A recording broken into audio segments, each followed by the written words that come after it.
পেছনে যেটা দেখতে পাচ্ছেন এটা পৃথিবীর বৃহত্তম এবং কঠিন কারাগার, যার ধারণ ক্ষমতা 40,000। কল্পনাও করতে পারবেন না এখানের বন্দী মানুষরা কতটা বিপজ্জনক। আপনি কতজন মানুষের জীবন নিয়েছেন? কতজন? 5 জন নাকি 10 জন? 50 জনেরও বেশি। MS-13 এবং অন্যান্য গ্যাং, এরা হচ্ছে জানোয়ার, এগুলো মানুষ নয়। সোশিওপ্যাথ, এই ধরনের মানুষ আমাদের এখানে আছে। আমরা সবচেয়ে খারাপ মানুষের মুখোমুখি হব। সিকটের স্বাগতম। এল সালভাদরে নির্মিত পৃথিবীর বৃহত্তম কারাগার, যা নির্মিত হয়েছে পৃথিবীর সবচেয়ে গুরুতর অপরাধীদের বন্দী করতে। যারা এখানে প্রবেশ করে তারা জীবদ্দশায় আর বের হতে পারে না। এখান থেকে বাইরে যাওয়ার কোনো উপায় নেই। তুমি কিভাবে এখান থেকে বের হয়ে আসবে? এই 6 মিলিয়ন মানুষের ছোট দেশে সর্ববৃহৎ কারাগারের প্রয়োজন এই গ্যাংগুলোর জন্য। এক সময় পুরো দেশে আধিপত্য বিস্তার করা এই গ্যাংগুলো 2022-এর মার্চ থেকে নাটকীয় অভিযানের মুখোমুখি হয়। প্রেসিডেন্ট নাইব বুকেলের প্রশাসনের অধীনে মাত্র 16 মাসে 70,000-এরও বেশি মানুষকে গ্রেপ্তার করা হয়, যা দেশের প্রাপ্তবয়স্ক জনসংখ্যার প্রায় 2%।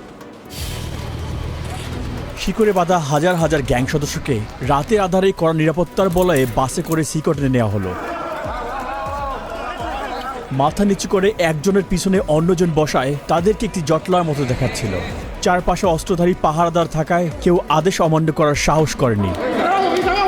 একদিনের মধ্যেই তাদের জীবন পুরোপুরি পাল্টে গিয়েছে।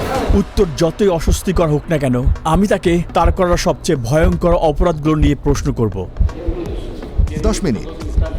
2022 সালে নির্মিত এই বিশাল কারাগারটি 8টি পৃথক মজুল নিয়ে গঠিত, যা 410 একর জমির উপর অবস্থিত। প্রতি জোড়া মজুল 2টি পৃথক 3 মিটার উচ্চ দেয়াল দ্বারা ঘেরা, যার মধ্যে রেজারওয়ার দেয়া রয়েছে।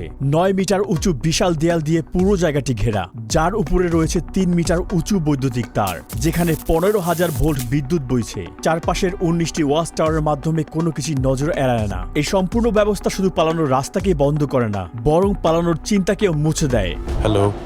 হ্যালো, আমাদের প্রেসিডেন্সি থেকে অনুমতি আছে।